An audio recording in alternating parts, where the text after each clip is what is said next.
పలమనేరులో మంత్రి అమర్నాథ్ రెడ్డిని ఓడిస్తానన్నారు వైసీపీ అభ్యర్థి వెంకటగౌడ. మంత్రిగా ఉండి కూడా నియోజకవర్గాన్ని పట్టించుకుని ఘనత అమర్నాథ్ రెడ్డికే దక్కుతుందన్నారు. వైసీపీలో గెలిచి మంత్రి పదవి కోసం టీడీపీలో ఫిరాయించిన అనంతరం టీడీపీ నాయకులను కార్యకర్తలను మోసం చేశారని వెంకటగౌడ ఆరోపించారు. పలమనేరులో వైసీపీ జెండాను ఎగురవేస్తామంటున్న వెంకటగౌడతో మా ప్రతినిధి వర్మ ఫేస్ టు ఫేస్.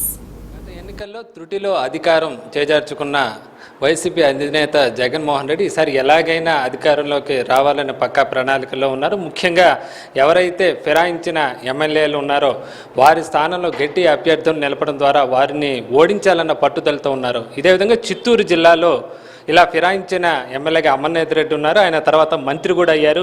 అయితే పలమనేరులో దీనికి సంబంధించి ప్రత్యేకంగా ఒక ప్రణాళికాబద్ధంగా కూడా జగన్మోహన్ రెడ్డి వెళ్తున్నారు. దీనికోసం ఇక్కడ ధీటైన అభ్యర్థిని బీసీ నేతను కూడా దించిన పరిస్థితి కూడా ఉందని చెప్పుకోవచ్చు. మొట్టమొదటిగా చిత్తూరు జిల్లాలో పలమనేరు నుంచే జగన్ ప్రచారం ప్రారంభించిన పరిస్థితి కూడా ఉంది. ఈ నేపథ్యంలో చిత్తూరు జిల్లాలో పలమనేరు వైసీపీ అభ్యర్థి వెంకటగౌడ మనతో పాటు ఉన్నారు.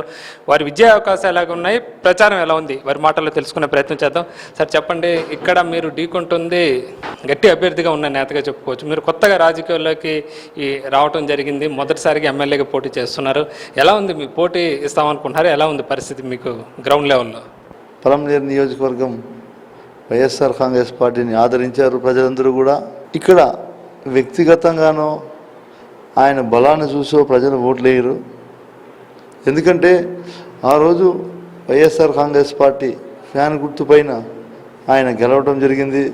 గెలిచిన తర్వాత ఆయన పార్టీని వదిలి ఆయన స్వలాభాల కోసం పార్టీ ఫిరాయించి ఆయనకి ఏం చూసి ఇచ్చారో తెలీదు. చంద్రబాబు నాయుడు గారు మంత్రి పదవి ఇచ్చారు. ఇచ్చిన తర్వాత ఒక వ్యక్తి అవకాశం వచ్చినప్పుడు ప్రజలకు ఏదైనా చేయాలి అనుకుంటారు ఎవరైనా. ఆయనకు అవకాశం వచ్చిన తర్వాత కూడా ప్రజలకు ఏమి చేయలేకపోయాను అనే పరిస్థితి తెచ్చుకున్నటువంటి వ్యక్తి ఎవరైనా ఈ రాష్ట్రంలో ఉన్నారు అంటే ప్రస్తుతం పలమనేరులో ఉన్నటువంటి మంత్రివర్యులని కూడా మనం చెప్పుకోవచ్చు. ఒక్క ఇల్లు కూడా వదలకుండా ప్రతి ఇంటికి వెళ్ళాను, ప్రతి మనిషిని కలిశాను, వాళ్ళ సమస్యలన్నిటి కూడా మేము ఆరాధించాం. వాటిలో కూడా ఏదైతే మనం చేయగలుగుతామో ప్రభుత్వం ద్వారా వాటిని అన్నింటినీ కూడా చేసే అవకాశాలు ఉండి కూడా కేవలం వాళ్ళ స్వలాభాలు చూసుకుంటూ ప్రజలనే పట్టించుకోకుండా వదిలేసినటువంటి వ్యక్తి ఎవరైనా ఉన్నారు అంటే పలమనేరులో ఉన్నటువంటి మంత్రివర్యులను కూడా చెప్పుకోవచ్చు. అదేవిధంగా నియోజకవర్గంలో అయితే నేను ఇప్పటికే దాదాపు 4 సంవత్సరాలుగా అందరినీ కలిసాం. వైఎస్ఆర్ కాంగ్రెస్ పార్టీకి మద్దతు ఇవ్వమని మేము అడిగాం.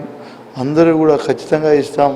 గత 5 సంవత్సరాలుగా ఈ ప్రభుత్వం ఏం చేసింది లేదు, అభివృద్ధి శూన్యమని ప్రజలే స్వచ్ఛందంగా చెప్తున్నారు. ఈరోజు ముఖ్యంగా హంద్రినీవా జలాలకు సంబంధించి గట్టిగా టీడీపీ ప్రచారం చేసుకుంటున్న పరిస్థితి.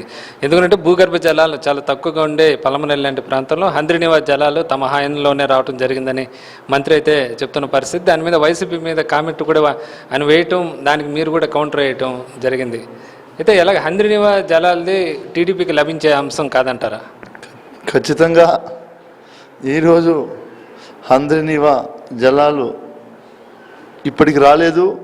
వచ్చినా ఆ ఘనత స్వర్గీయులు దాన్ని ఆలోచనలో పెట్టుకున్నటువంటి ఎన్టీ రామారావు గారికి, ఆ తర్వాత దాన్ని ఆచరణలోకి తీసుకొచ్చి ఇంప్లిమెంట్ చేసినటువంటి గొప్ప మహానేత రాజశేఖర రెడ్డి గారికి దక్కుతుంది తప్ప వీరు కేవలం ఆ రోజు రాజశేఖర రెడ్డి గారు 80% పూర్తి చేసినటువంటి పనిని ఇంకా 20% కూడా పూర్తి చేయలేక వదిలేసి డబ్బుల కోసం కాంట్రాక్టులకి ఎక్కడైతే కాలువలు తవ్వారో వాటిని మళ్ళీ కూడా తవ్వినట్లుగా చిత్రీకరించి బిల్లులు పెట్టుకొని డబ్బులు దోచుకున్నారు తప్ప.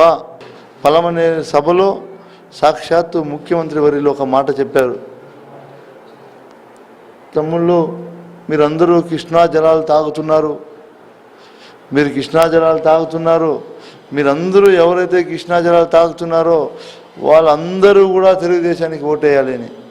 ఎవరైతే కృష్ణా జలాలు తాగలేదో వాళ్ళెవరూ కూడా తెలుగుదేశానికి ఓటు వేయద్దండి అని ఆయనే ప్రజలకు స్వచ్ఛందంగా ఆయనే ప్రకటించడం జరిగింది.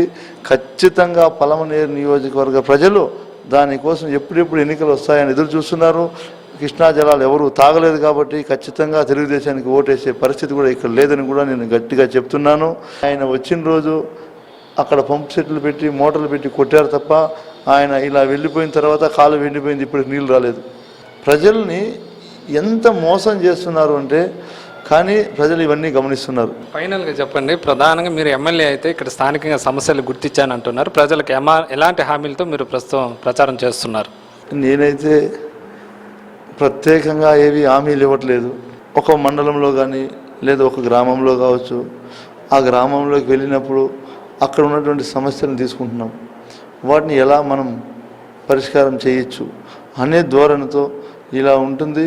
ఖచ్చితంగా వైఎస్ఆర్ కాంగ్రెస్ పార్టీ అధికారంలోకి రాగానే నేను మీకు అండగా ఉండి ఈ సమస్యను పరిష్కరించే బాధ్యత తీసుకుంటానని చెప్తున్నాను తప్ప లేనివన్నీ చంద్రబాబు నాయుడు లాగా లేనివన్నీ క్రియేటివ్ చేసి నేను అది చేస్తా ఇది చేస్తా అని చెప్పట్లేదు. మేము ఎక్కడ ఏవైతే పలమనేరులో ప్రధాన సమస్యలు ఉన్నాయో వాటిని అన్నింటినీ కూడా పూర్తి స్థాయిలో పరిష్కరించడానికి నేను వాళ్ళ కుటుంబ సభ్యుల్లో ఒకళ్ళలాగా నేను వ్యవహరిస్తానని కూడా భరోసా ప్రతి ఒక్కరికి ఇచ్చాను. అది కూడా నేను నిరూపించి చూపిస్తాను. ఈ ప్రజలు నా దగ్గరికి వచ్చే పని లేకుండా ప్రజల దగ్గరికి నేను ఎప్పుడు వెళ్తానని కూడా ప్రజలకి హామీ ఇచ్చాను. దాన్ని నెరవేర్చి తీరుస్తాను. ఖచ్చితంగా ఈసారి పలమనేరులో వైసీపీ జెండా ఎగరేయడం ఖాయమని కూడా ఆత్మవిశ్వాసం వ్యక్తం చేస్తున్న పరిస్థితి. ఇక్కడ జిల్లాలో మంత్రి అమర్నాథ్ రెడ్డిపై ఘన విజయం సాధిస్తానని కూడా చెప్తున్నారు. ముఖ్యంగా ఈ మధ్య కాలంలో టీడీపీ నుంచి వస్తున్న వలసలు కూడా తన విజయానికి ఉపకరిస్తాయని కూడా చెప్తున్నారు. ఖచ్చితంగా ఎమ్మెల్యే అయ్యి తను ఇచ్చిన హామీలను ఖచ్చితంగా జనానికి నెరవేరుస్తానని ధీమా వ్యక్తం చేస్తున్న పరిస్థితి. ఇది పలమనేరు వైసీపీ అభ్యర్థి వెంకటగౌడ మనగతం. కెమెరామెన్ సురేష్తో వర్మ, ఐ న్యూస్.